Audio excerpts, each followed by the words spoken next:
Okay, we're All live. right. Part three. Let's get it started, man. This is the one I think that a lot of people they've been waiting for. Is the one the beginnings of Phuket and your first arrival there. So let's start there. You get there in what year? What year was it? Looking at 2002, 2002, because Tiger was officially opened the location on Soit Iat was open in 2003. So, and when I looked at some of my old records and like when I fought in Bangkok was that same year that we opened when I fought in Lumpini Stadium. So, yeah, it was right around that time. But again, like when I arrived there, I went over to Rawai Muay Thai when I first arrived to Phuket. So, Let's talk about that right away. Let's jump into getting to Phuket. You okay. arrive in say that again. At Rawai Muay Thai. Okay, So Rawai Muay Thai. Now, what did that place look like? that was like, it was still, they were just sort of converting the place over. I think it was a real traditional Thai gym before with Thai kids. But yeah, they just had started to get some rooms available, like for Westerners and it was really like just fan rooms, real basic, right off the slab. They had one boxing ring at the time, and I believe maybe about 6 or 7 heavy bag stations. So it was I'm not sure if you've made it over to Rawai on your visits to Phuket, but it's quite a big gym in Rawai. It was one of the first gyms, I'd say. I know it was the second gym that Danny Averson was doing web work for, and he was bringing in the tourists. So he was the OG. I don't know if I know the original guys out there definitely know who Danny was. Danny had a lot to do with all this, and including a lot of the ideas that I had taken and opened Tiger with, and one of my business partners and him knew each other quite well as well, and he was building the websites for Tiger. So yeah, man, I arrive, I book into another camp, and I don't even know how many times I've told you this because I know the first broadcast kind of got cut. So I hate to keep repeat myself, but when I arrived, I booked in for another gym. It was Steve Ilias's gym, which was Phuket Muay Thai, and that was on the hill like you're gonna go over to Patong, not far from Chalong. And he was the first guy that had the gym, and Danny went and started working the website.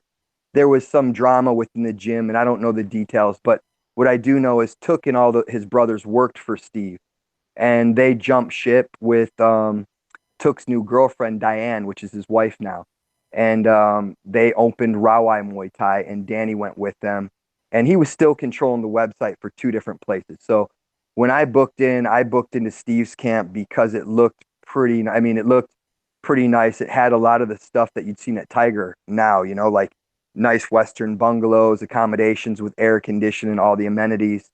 I think he even had a small little restaurant on site. Very small gym, but very clean, really nice. Great trainers, all in from Chiang Mai after Took had left. But Took and the guys were his head trainers originally.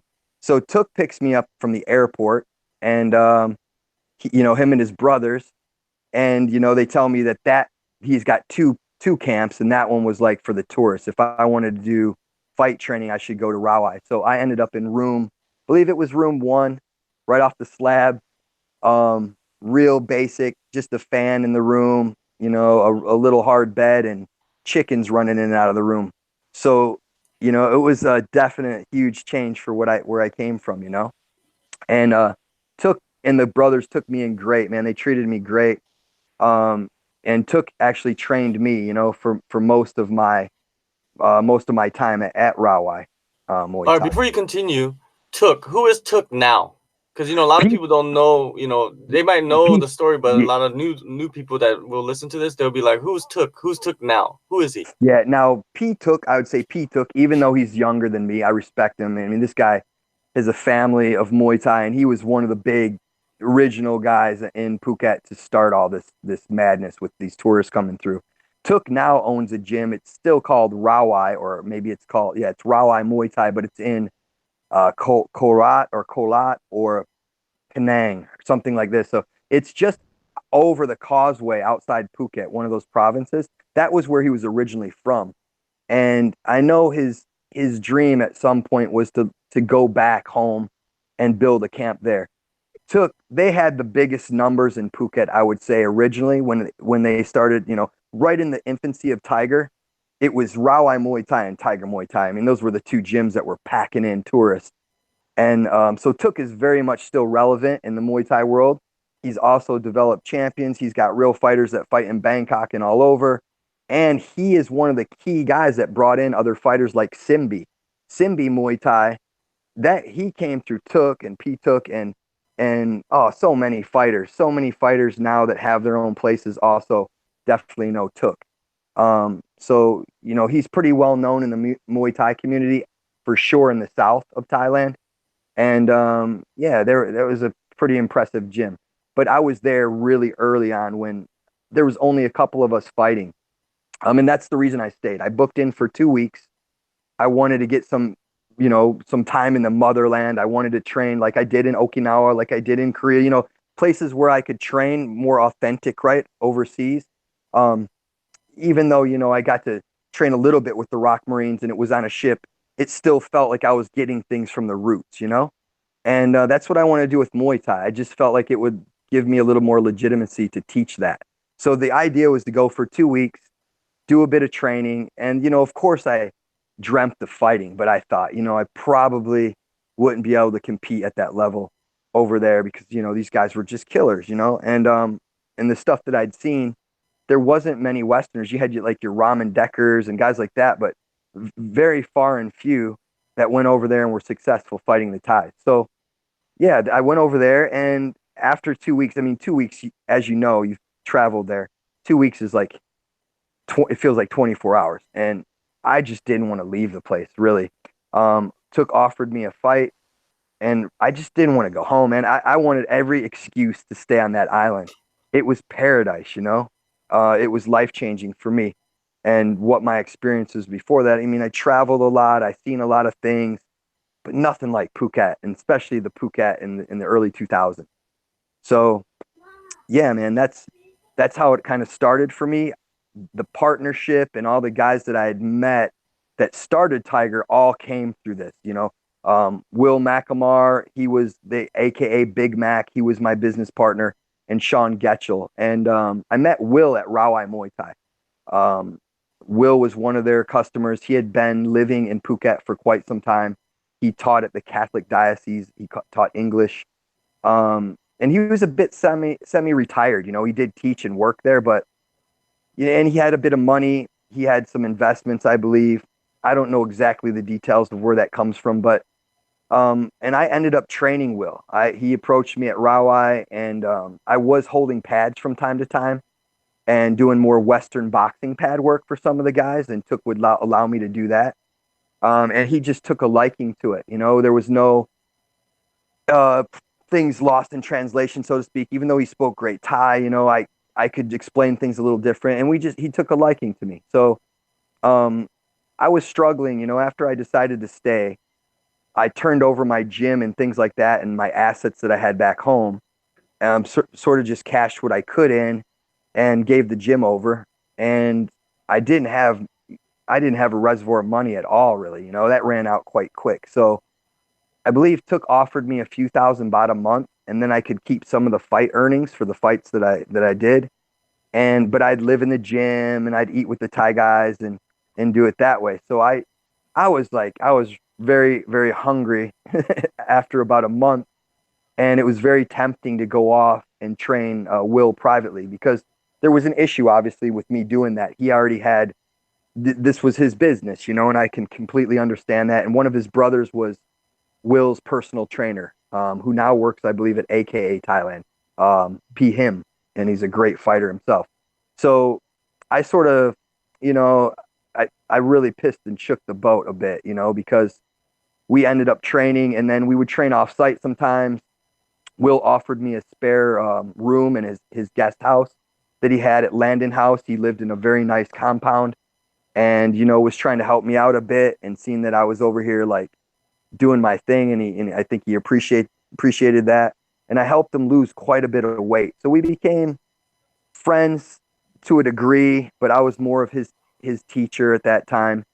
And but again, it kind of shook the boat, and that's when I was asked to leave Rawai Muay Thai. That's when Took came to me and said, look, I think it's not a good fit. And but he did take me to another gym. He took me to a bang, was another Muslim gym, and one of these guys that trained all of them as kids, and he was a phenomenal pad holder. He was a great trainer, but he had a really crazy background, and they kind of kept him on the outside of the Muslim community, but they always, are taking care of one another, and it's a very strong community in Phuket. So he had a small gym on the main road when you go around the corner in Chalong and you're going to head towards Kata. Um, Before you get to the Green Man, on the left hand side, there's some really old, crappy karaoke's, very Thai style Christmas lights, and there was a shop house there that had a Bang's gym, and he took me there. I met a Bong and I agreed that I could help him bring some tourists in. He didn't have any skills with like really recruiting any expats to come over and train. And he taught me a lot about pad work and holding pads. And yeah, it was a great experience. But he would just disappear from time to time and be gone for a week or two. And I would be running the gym. And this is when I met Shaun Getchel, which is one of a Bang students, and he was the third partner. So Will and I were training at a Bongs, and I was doing my thing. And this is when we started to discuss making a gym together, Will and I originally. So when we decided that we were going to do this, the deal was I would take a trip home. I would square away a few things back in the States and bounce back to Phuket. And then we would kick off this plan that we had, starting a gym. And when that all came to fruition, when it all came up, Will backed out several times, and I had already moved my life over to Phuket, and I felt guaranteed that we were going to do this project together. I had nothing to really offer other than just my skills, my knowledge in the martial arts. Having a gym, not long, but that was the idea, that I would sort of be the face of the gym, and then he would put in some funds, and he would be able to live a healthier lifestyle. He had a really big problem with weight and things like that, and I think it really messed with him, and we our mission was to get him living really healthy, and then he would be a gym owner as well, which sort of motivates you to want to look the part as well. So when he did back out of this process, as when Well, Shaun let's go. Let's talk about like why was he backing out so many times? Let's go into that a little bit. Will's nature was like, I can't tell you personally what his finances were, but he was talking about having to cash in some shares and things like this. And I know he had something to do with Disney or shares in Disney. He also had some stuff to do with indoor football, arena football. So I think it was the case of convincing people back home or his stepmom or someone like that, because he had kind of a funny existence there in Phuket. He was teaching. I think he was just really entertained by the nightlife, like a lot of older guys. And I think the money would have probably been cut off if everybody knew, what his real objective was, to be in Phuket. So he's teaching a bit, and that, I think that came across, a few times, of what, investing in something like this, if there was enough to do that, because I think he already had it measured out. He could live a pretty good existence there, just sort of semi-retired. So we would get close, and he'd get kind of cold feet, and it, it yeah, it put a lot of stress immediately on the friendship part of it, because I was all in and he was constantly in and out. But what really changed it all was the day that Shaun was in the gym training, and we met, and he was another American. He was also a Marine. So we were chatting a bit, and getting to know each other and talking about these ideas. And yeah, he just heard Will, okay, well, maybe I can take you over to Steve or someone like that. Maybe you can work with Steve. This was Steve Ilias. And Shaun's like, well, how much would what are we talking about, to invest here? And it was, at the time, it was like 6,000 from each, 6,000 US from each. So he's like, man, I'll do it. What the hell, I'll do it. And Shaun was a pretty spontaneous guy. He was a self-made millionaire. He started a fab shop in Atlanta, Georgia, and he got a contract for armored vehicles for the government. and he just made a killing, and he was traveling a bit, and his thing was catamarans. He was building boats in Phuket to have foreigners come over and take trips on these boats.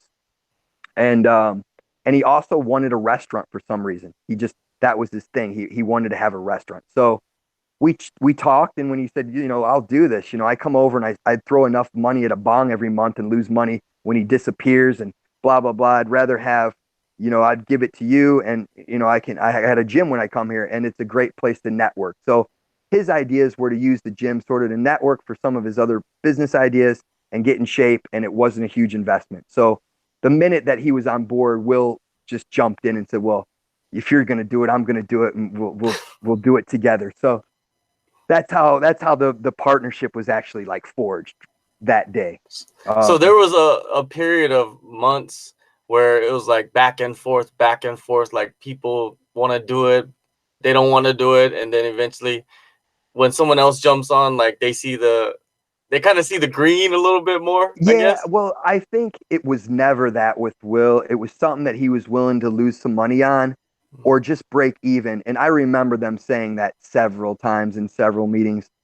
If we could just break even, if we could just get a few more customers than Rawai have. And that was Will's major focus. Like he's a very competitive guy by nature. And that's what drove him. He was a pretty malicious guy. And I'm not here to drag people's names through the dirt and things that happen later with me. I'm going to take the high road on that. But he just is. You can there's a lot of people you can ask.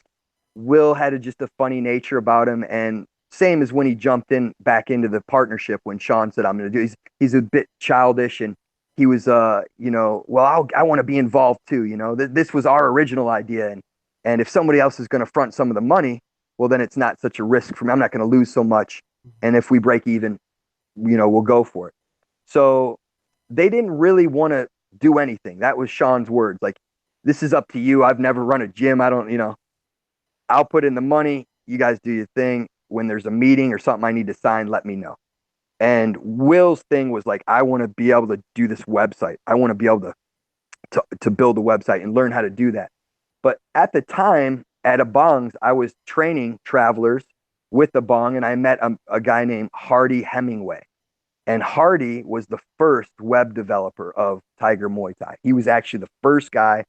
He's out there on Facebook. He's a great guy. He was a bit of a Rasta guy back then. And he came through, and I offered him up some training for the first website.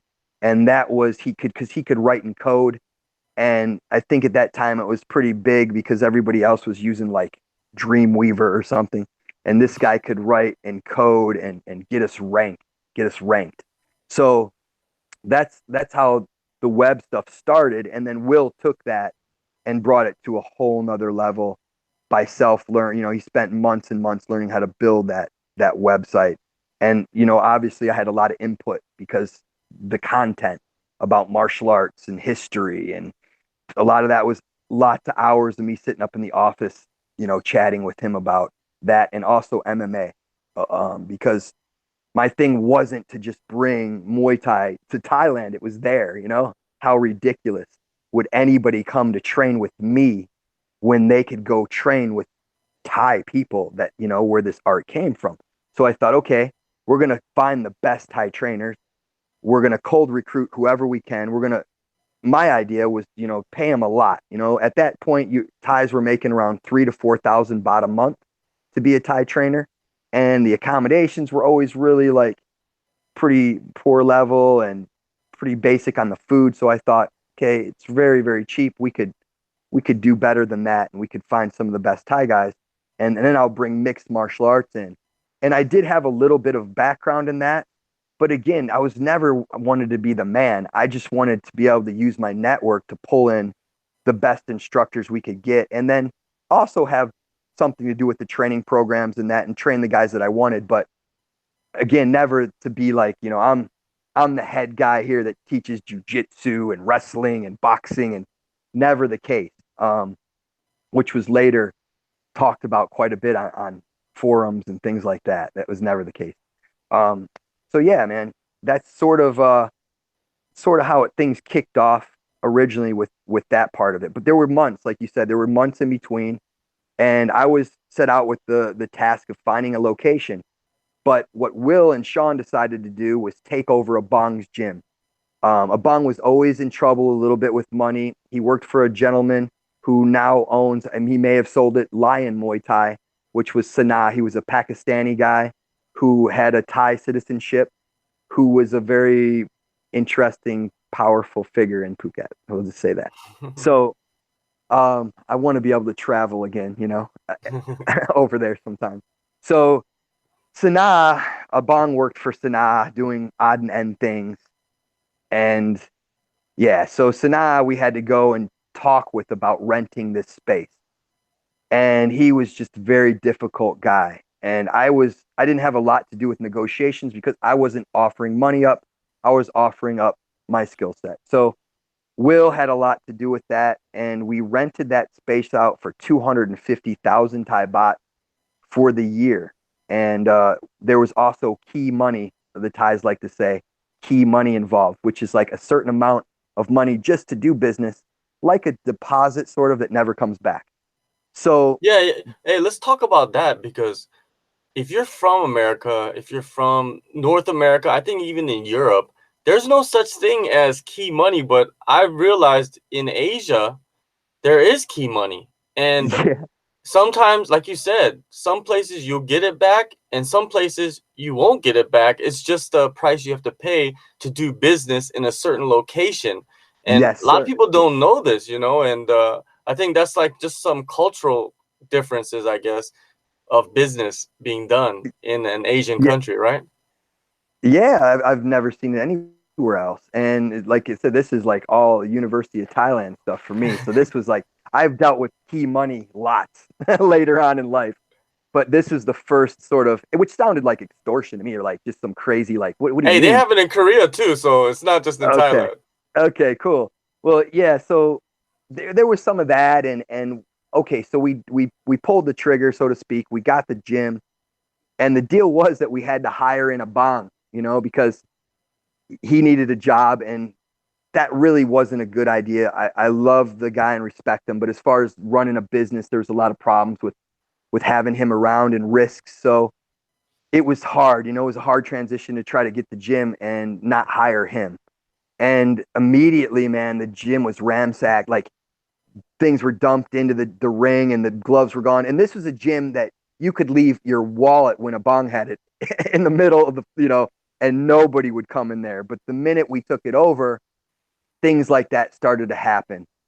I don't know who did that. I've never, come down to what that was all about, but we went in and we started to paint some things. It was a really like crappy, like really old school gym. And we sort of upgraded it. And that was Tiger. That was Tiger Muay Thai. That was the original location. But we started to have so many difficulties with things that were going on in the gym.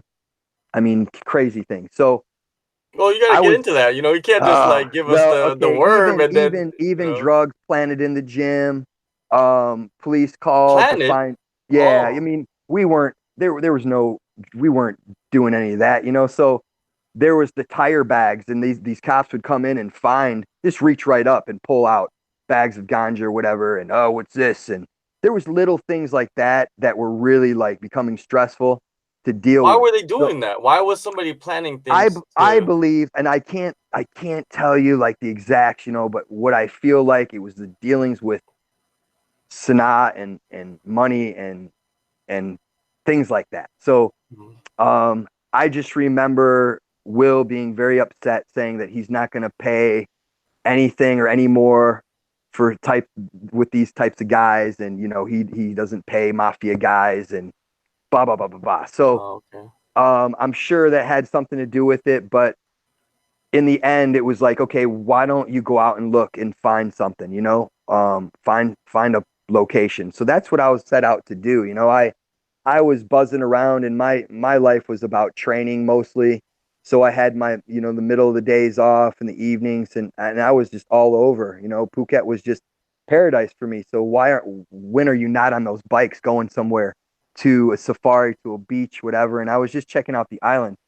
Chillong just seemed very local. And we would go to Phuket Town quite often for the fights because there used to be a stadium called Sapan Hin.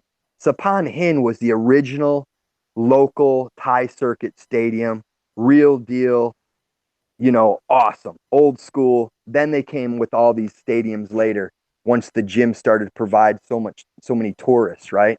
To compete in those stadiums and also buy tickets to go to those stadiums. But originally it was Sapan Hin.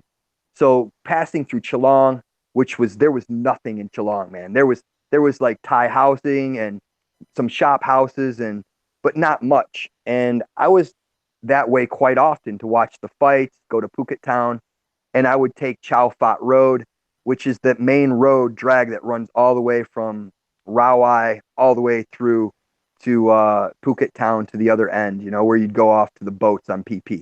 It's a major road, and there's two Chow Phat. Chow Phat Road ran on two sides. I can't remember if it was Chow Phat East, West, but two Chow Phat and Soit to Iet, the road that Tiger rests on now, that was a cut road that you could go through and meet the other main road, and both of those fed into the circle in Geelong, which is the crazy turnabout there in Yeah, Geelong. yeah.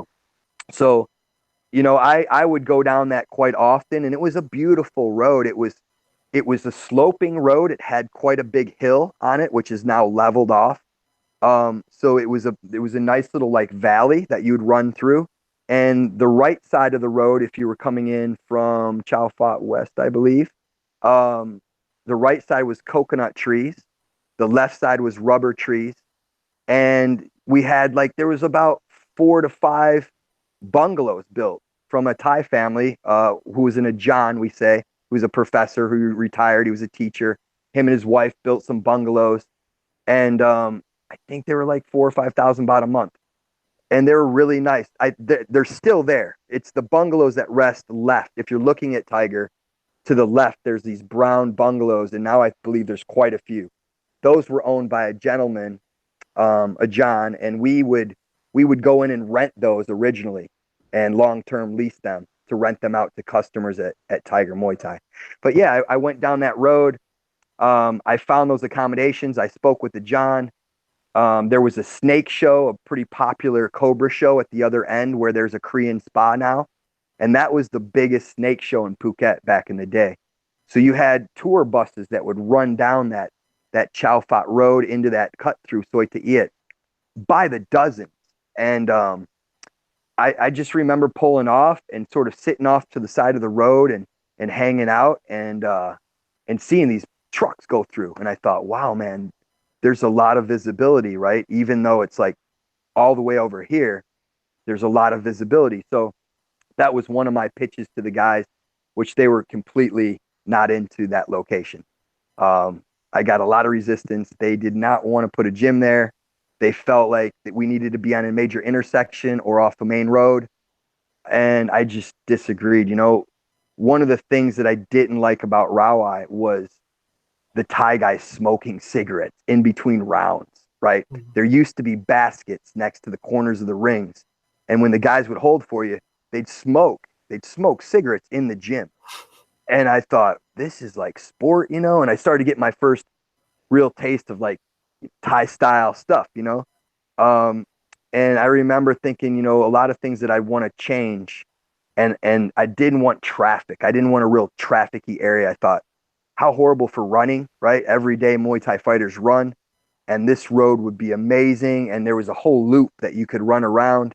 Now it's very developed, but back then, very few motorbikes, almost no vehicles except for trucks that would come out of the Puye Bonds area to supply the water to the hotels. There was a well there that supplied most of Phuket's hotels with clean water. So he sort of monopolized that little area, and that was the family business there. But that was it. So it was great. It was feeling like fresh air. It was lush, and I just wanted to recreate kickboxer. I come from the movie thing and like growing up on that shit, and I was a bit disappointed, not in the training, but the experience of walking into what a Thai gym looked like. In my head, it was like bamboo roofs, um, you know, little things to condition the shins and but it was not that. It was just, they didn't even have long bags. They had short bags and they would hang them low to kick low on the bag. They didn't have the long banana style bag. So it was really different, man. It was not what I thought. So that was the idea, to create everything out of bamboo and like the grass tops, and mix it a bit with concrete, and have Western toilets, have showers, and have pretty good accommodations, with air conditioning and budget accommodations too. The idea was to take that 3 Rai and build bungalows all the way on the outside of it that looped around. And to be honest, I haven't seen the facility in quite a few years. When I did go there to talk over some business, I wasn't allowed past the offices. So I don't know what they did with those accommodations, but when I had left, we had only built two sort of duplexes, two rooms in one, 2 rooms in one, and a few offices. And then we had everything offsite.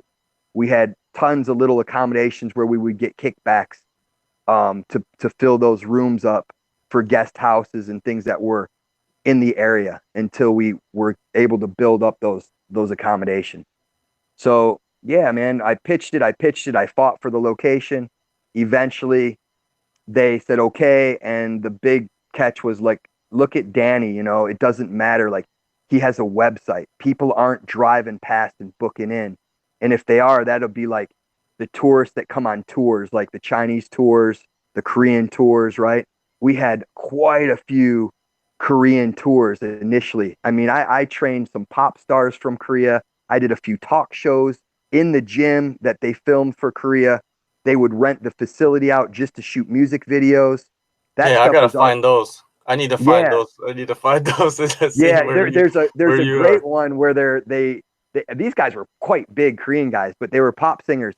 I can't remember the name, but I go in and I have to spar with these guys, and it's supposed to be just like real nice, easy, but they have zero control in it. We get into a bit of a tussle, not bad, but I mostly just clinch with the guys and toss them around. And it's just funny because they got me in a pakama, the old Thai, like the waistband and some shorts, and and I don't even know what they're saying. I get a little translation, and they're giving me cues to just kind of, and they had sort of a couple game show style things, I think, for kids, that I had participated in. But yeah, I mean, that was the pitch to Will, that if he could build that website, if we build it, they will come. And they surely did. It wasn't long before Tiger was successful, nowhere near the success it shows today. But for a gym in its time, and what Rawai had, what Steve had, what the other gyms in the area had, you know, if you had 19, maybe 20 people in your gym, you were packed, and we hit that number quite quick, and then we're up to close to 30, 40 people, before I went on my way. That was the success at that point.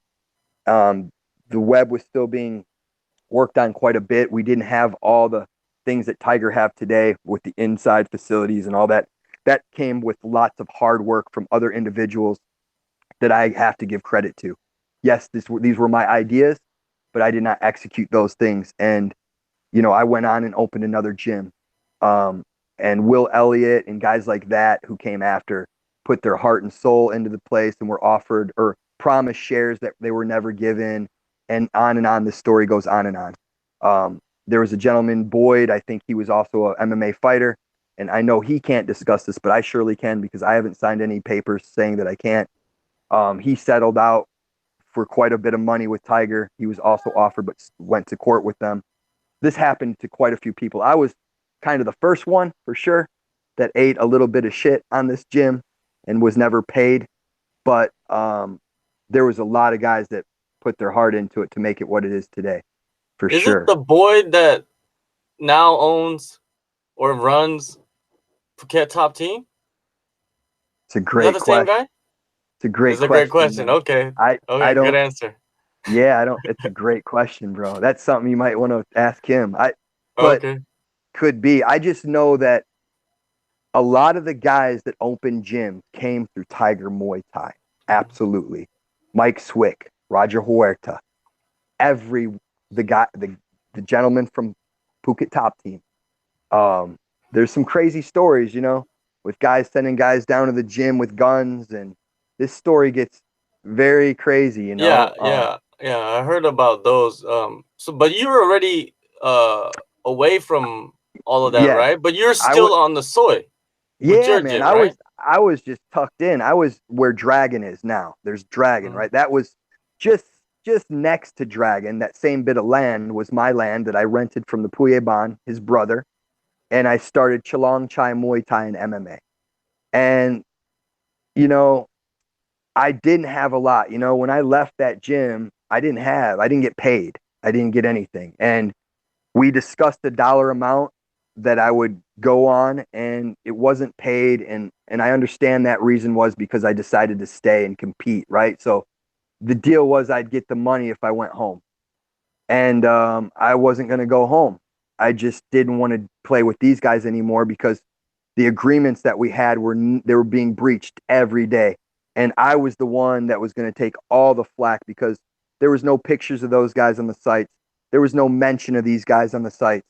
They were backers, and anything that was coming back or backlash was coming to me, and it was quite a bit. And what the sort of the what broke the camel's back, so to speak, was several meetings of things that were, people were booking into a gym that you see now, right? But we didn't have those facilities. So there was a lot of bullshit, people were booking in, coming a long way, going, where's the swimming pool, man? Where's the restaurant? Where's the, this guy told me, are you the guy I talked to online? So that was me hosting guys every day. And when it got to be 20 or 30 people, man, that's a lot to deal with. I started to feel like I worked at a hotel and I was like, like a service guy. And it's not something you want to give to a guy that's competing and is a fighter. And I have a mentality. It's like, I don't really want to hear any bullshit. And I wasn't the one creating that stuff. So we'd have meetings and he would promise to take some of these things down or mention that they were under construction or there would be dates, that these things were executed, but it just wouldn't happen. It kept on and on. But again, I was in the gym one day and I was doing sort of a seminar style workout where I was up in the ring teaching a few things and had the guys down on the floor looking up. And one of the Aussie guys stopped me, asked me about anabolic. He says, "What do you feel about anabolic?" And I say to him, I just don't feel like that's fair if you're competing. But if you're over here just working out and you want to look great, it's your business. There's places everywhere in Thailand where you can purchase those things. And then one of the guys from England, Wardy, says to me, "Well, Shaun, it says on the website you're the guy to go get a poke from." And I immediately was like, "What the hell are you talking about?" And so Wardy goes and he prints out a bunch of stuff off the website at the shop and he highlights these things that Will was saying. Basically, he was telling guys, if you book in, you can come see me, the head guy, and I can advise you on anabolic steroids. And I was like, what the? So we had a really huge blowout, to say the least. And I was very aggressive. I didn't, at that time, business for me, I didn't have that like buffer or filter to sit and like, you know, politics and Negotiate, basically. yeah, I was just very angry and I probably threatened him 100 times. But I was just, I was very disturbed. This is an international gym. This is my name, and I don't use steroids. I'm a buck something soaking wet. I haven't used anabolics. So why would you put that on there? And his thing was, hey, we want to be able to facilitate everybody and everything at this gym. That's the beauty of Thailand is like the girls and all these things that you have access to. And we want to be able to provide that. And I was not in agreement to that. And I really wasn't in the agreement of having a gym that was a little bit more like a barbecue camp. And there's no offense to Tiger. They have great trainers and staff and good training, but originally that gym was going to be for fighters or people that were serious about training and they wanted to like immerse yourself into the Thai culture. And I had restrictions on certain things. You couldn't bring girls back to the camp. You had to show up for so much of the training or I'd ask you to leave the camp with no refund. There was some requirements that were to it, and those were compromised immediately um, due to my partners and just disagreeing and not being, I didn't want that sort of thing around the gym. Um, so with all those things, I decided, okay, I want to go, and I decided to go do this on my own, but I was supposed to be paid for it. Um, when all the legal things happened and shifted, I signed myself off the board of. I signed with them to vote me off, but I never signed certain documents as far as the land lease, which was a huge mistake on my part. I didn't even realize that I had that type of power, or else we wouldn't be talking about this right now. I would have Mhm. went back in and reclaimed my land. But yeah, I was one of the only ones that signed the 30-year consecutive leases up to 90 years with the increase. So for years, I didn't realize that they were operating on my land, because I could have went over with the land lease and said, get off or pay me what we discussed, and then I go on my way. Um, and then it got really nasty. It got really nasty for me.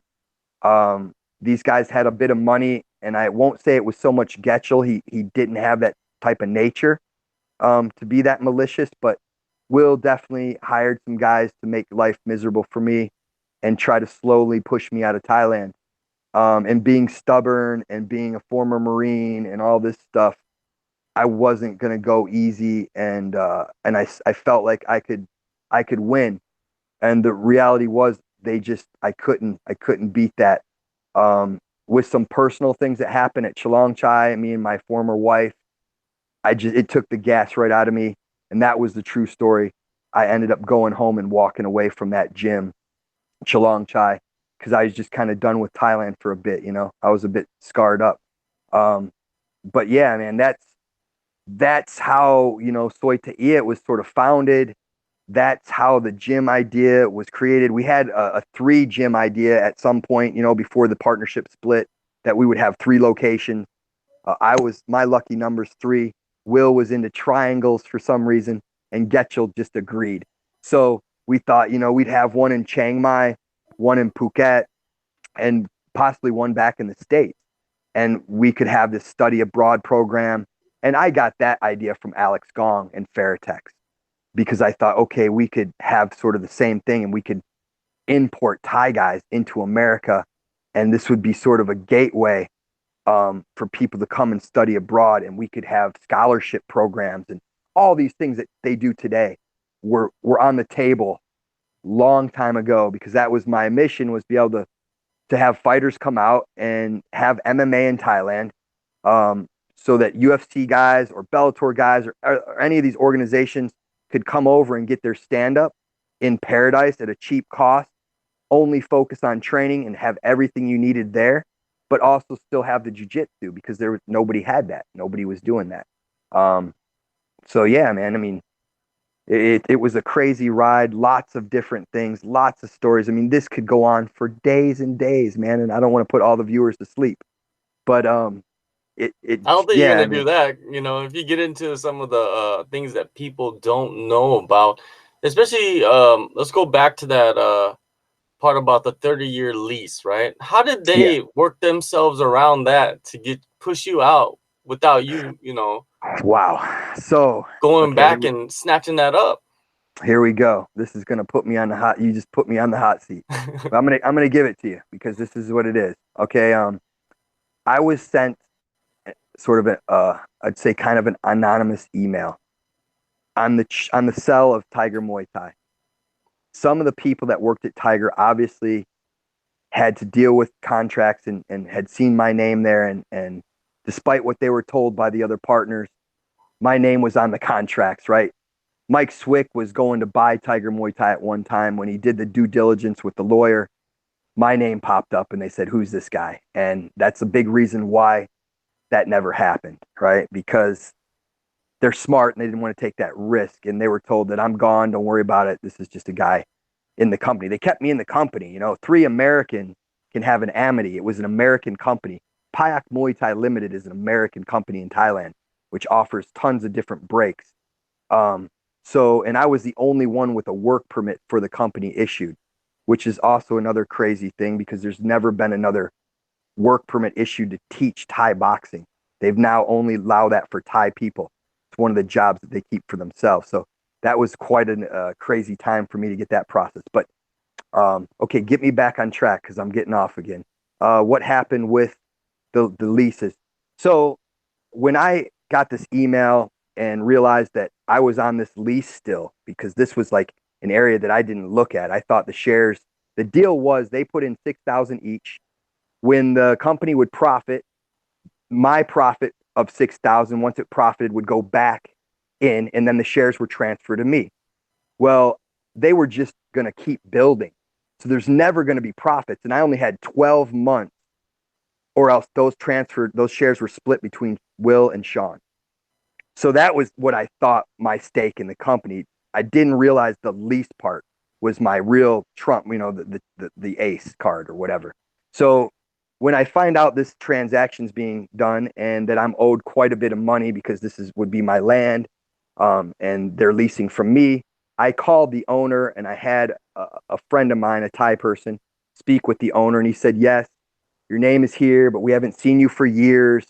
And he was getting a lot of pressure. I won't say from who, but people were coming to his home and asking him to basically take this contract, tear it up, and release it out to the new owners. And he hesitated for a little bit, but I think he was under a lot of pressure. By the time I made it to Phuket and talked to some individuals that I worked with, some, police officers and things in the past, we reached out to this gentleman, and he blatantly said to me, I took your name off the lease. It's finished. It's over. You haven't been around for years. And when I started to get into a bit of an argument with him, or my translator, he just said, look, you didn't pay the taxes. You breached the lease. So therefore you lost the lease. I said, there's no way. Tiger's paid taxes for years. You'd never allow that. So that was the little loophole, apparently, of how they got rid of my name. But still, once this, and it is coming, once the documents are pulled, because there's certain things that have to go to the land office and register, and all in Thailand is very bit corrupt. Everybody wants two leases. One lease that says this thing and one lease that gets registered with the land office so that the landowner doesn't have to pay taxes and all this crap. So Tiger was established on a really loose, lots of things that they were cleaning up at the time I walked through the door and said, okay, hey, I'm here to collect. And there was some people at that point, some private security guys that greeted me there that were taking care of the facility, former Marines from an Asian security unit that were protecting Tiger because it was going through some changes. I asked to see Will.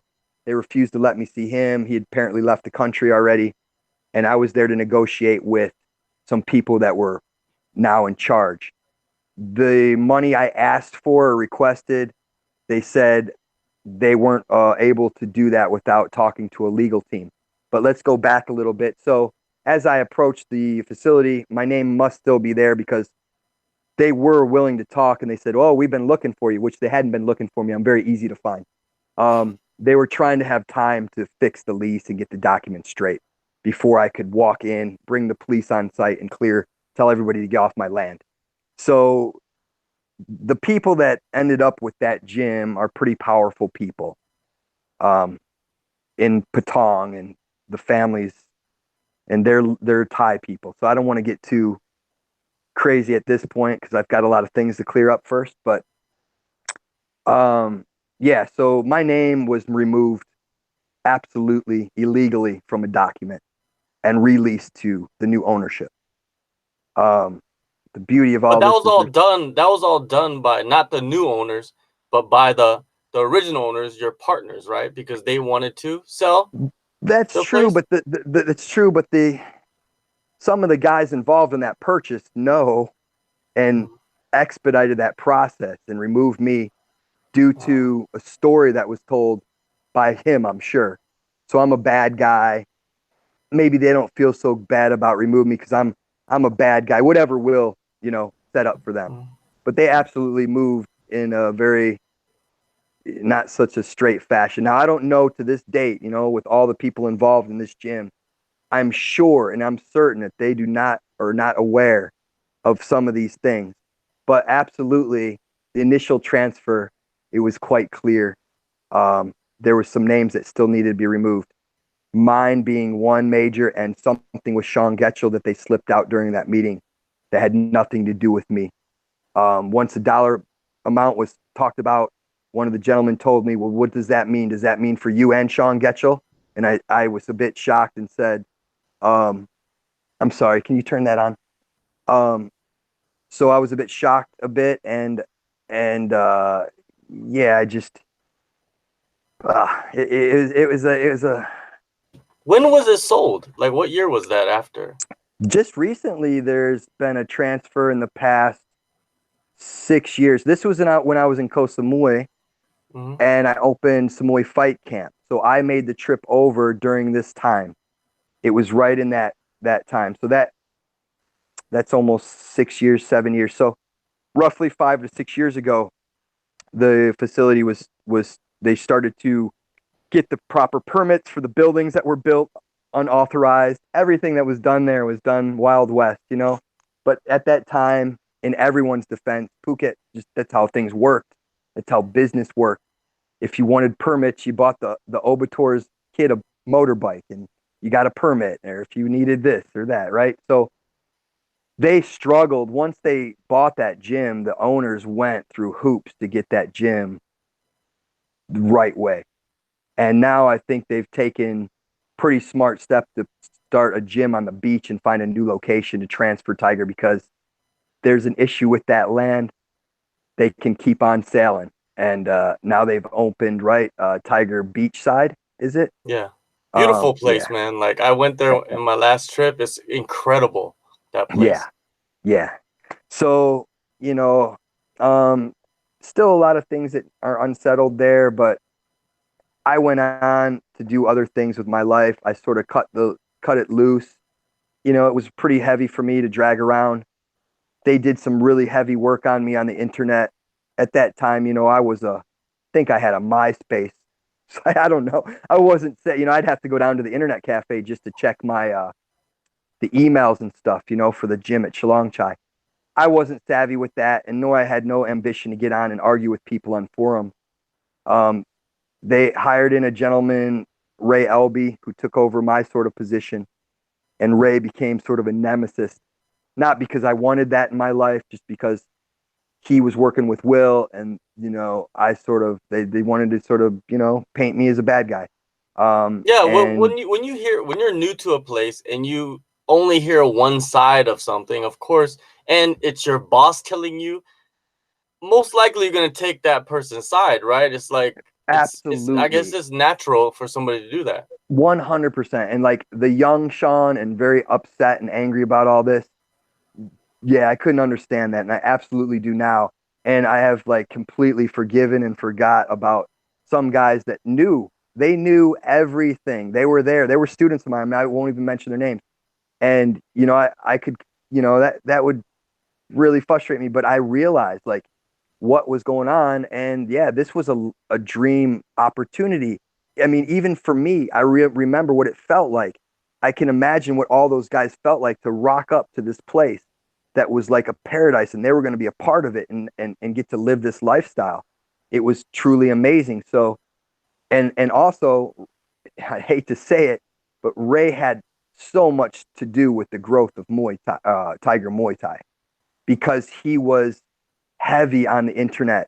He was heavy on social forums, and he was a networker, and he was a shit starter, and he really believed in all press is good press, even controversial stuff.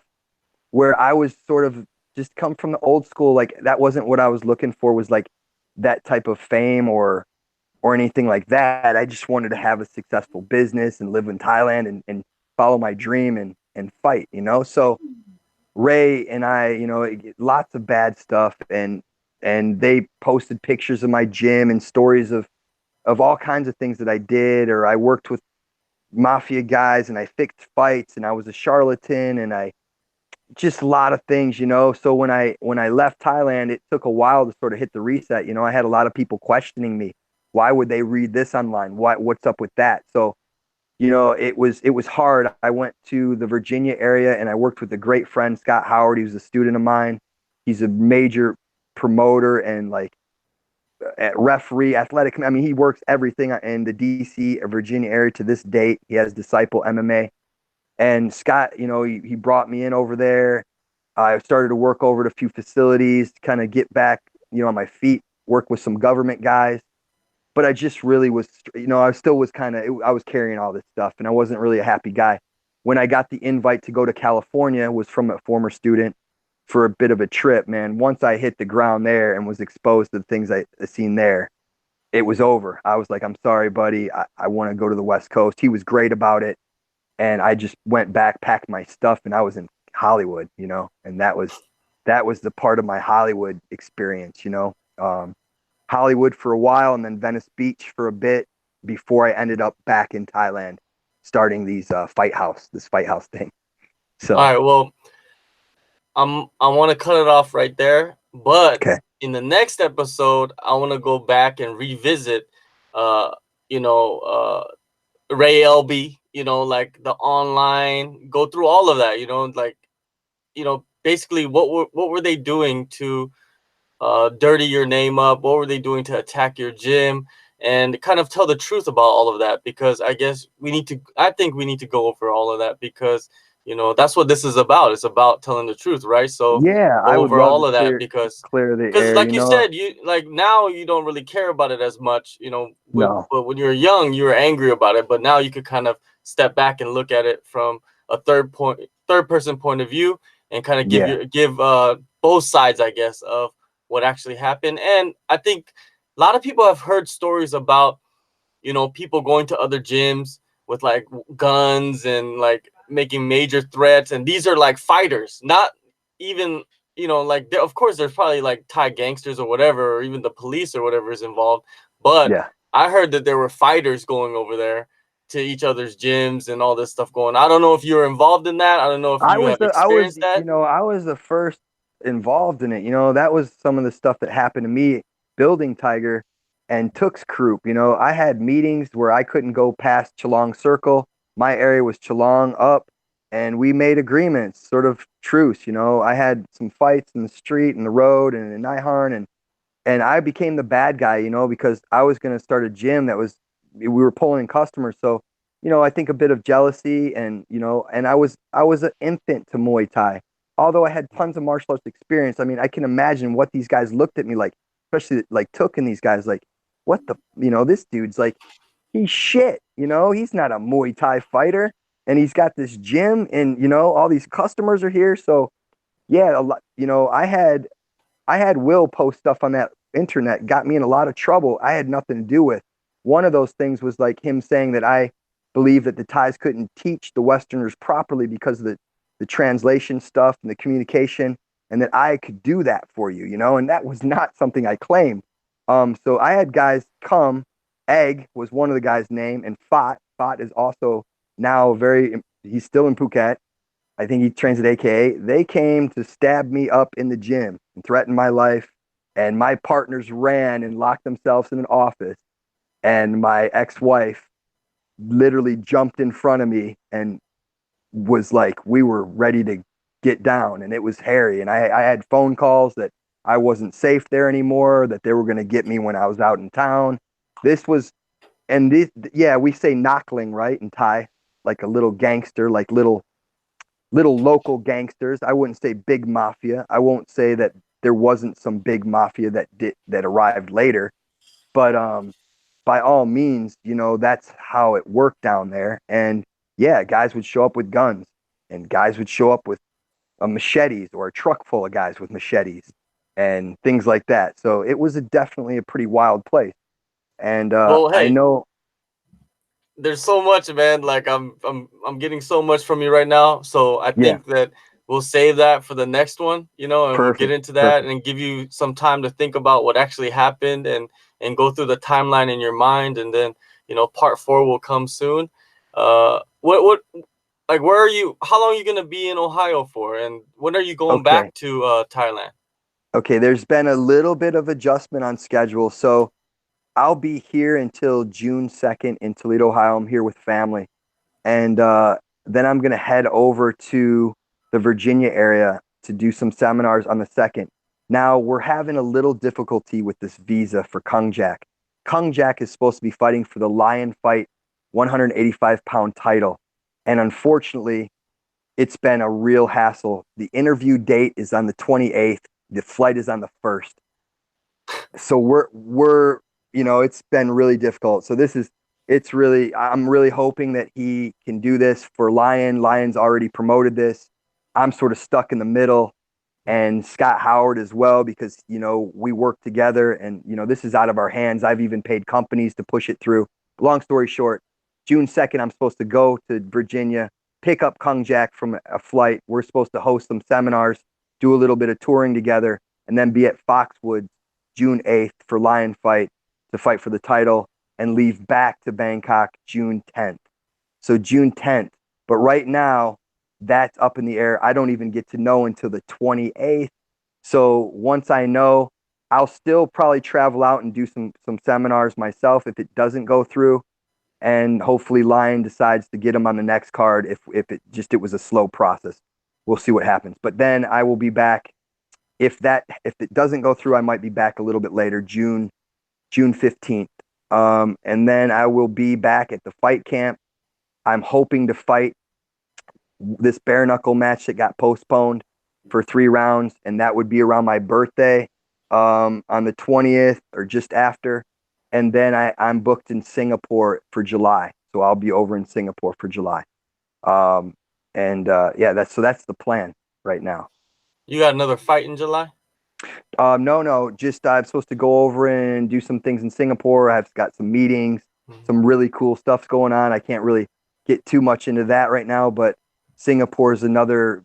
Yeah, we'll see what happens. But I will be there in July for a bit, discussing over things, and then I might have some more news for you guys soon, coming soon. So. All right, man. Well, until the next one, part 4. It was good talking to you, man, and we'll get situated and schedule the next one soon. Thank you so much. Thanks for having me on, brother. See you guys. All right.